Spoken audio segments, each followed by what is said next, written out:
اخواتي الرياضيات، اخواني الرياضيين، السلام عليكم. قناه مستوى معكم مولاي. اليوم ان شاء الله غادي نتكلموا على مباراه في الليغا الاسباني.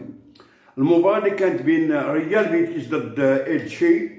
هذه المباراه اللي انتهت ب2-1 لصالح البيتيس اللي كيلعبوا فيها جوج ديال المغاربه ديالنا ديال الفريق الوطني اللي هما الزلزولي ومرابط. هنايا هذه المباراه هذه يعني بالنسبه للاعبين يعني داو مباراه ولا اروع. علاش؟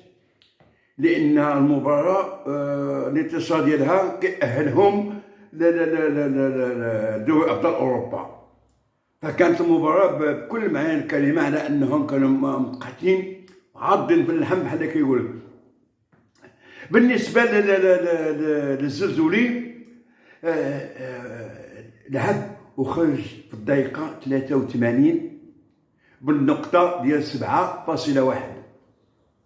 شو هاد اللعيبه تبارك الله عليه، مباراه ولا اروع. الزلزولي يعني بالمسيره ديالها.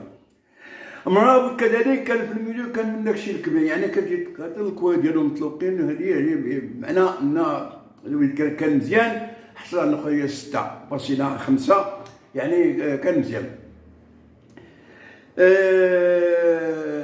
كيف تنقولوا هذه المباراه هذه اهلتهم لدوري ابطال اوروبا بالنسبه للعام المقبل.